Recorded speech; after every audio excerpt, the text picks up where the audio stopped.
শ্রেষ্ঠ আর নিকৃষ্ট এই নিয়ে আজকে একটা গল্প বলি, শুনুন। একবার এক রাজ্যের রাজা এক সাধুর আশ্রমে এসে জিজ্ঞেস করলো, এই পৃথিবীর শ্রেষ্ঠ জীব কি আর নিকৃষ্ট জীব কি আমাকে বলুন।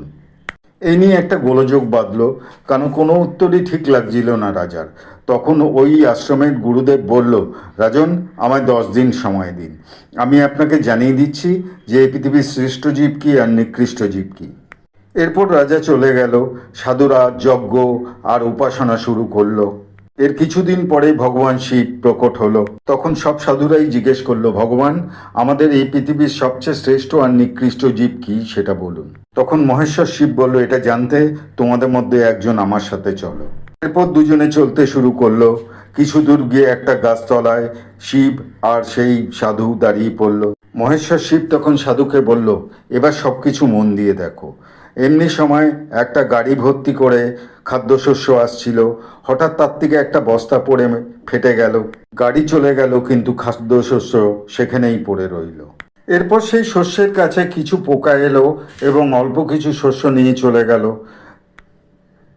তারপর সেখানে কিছু বাদর এসে অল্প কিছু শস্য খেয়ে চলে গেল, তবে পোকাদের চেয়ে বেশি খেলো। এরপর কিছু ছাগল এসে সেই বাঁদরদের চেয়ে বেশি শস্য খেয়ে চলে গেল।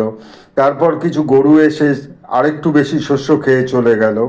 এরপর একটা লোক বস্তা হাতে আসছিল, সে তার বস্তায় সব শস্যটা পুরো তুলে নিয়ে চলে গেল। এবার সাধুকে শিব ঠাকুর বলল যে, আপনি আসুন আমার সাথে, দেখে যান।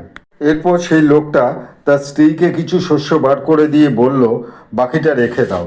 যতটা খাবার জন্যে সেদিনের দিল, বাকিটা যতটা রয়ে গেল সেটা হলো তার 25-30 গুণ। তখন ভোলা মহেশ্বর শিব সাধুকে বলল, আমরা জানি যে মানুষই এই পৃথিবীর সবচেয়ে শ্রেষ্ঠ জীব, আর যদি নিকৃষ্ট বলো তাহলে এই মানুষ। প্রত্যেক প্রাণী এসে তার যতটুকু প্রয়োজন সেইটুকু নিয়ে গেল, বাকিটা রেখে দিয়ে গেল প্রকৃতিতে। কিন্তু একমাত্র মানুষই যে সম্পূর্ণটা নিয়ে এলো। কাজেই যদি নিকৃষ্ট বলো তাহলে ওই মানুষ। আসলে আমাদের প্রত্যেক মানুষের মধ্যে দৈব আর আসুরিক সত্ত্ব আছে। আমরা কোনটা করব সেটা আমাদের ওপর নির্ভর করে। পরে এইরকম আরও ভিডিও নিয়ে আসবো, দেখতে সাথে থাকুন। নমস্কার।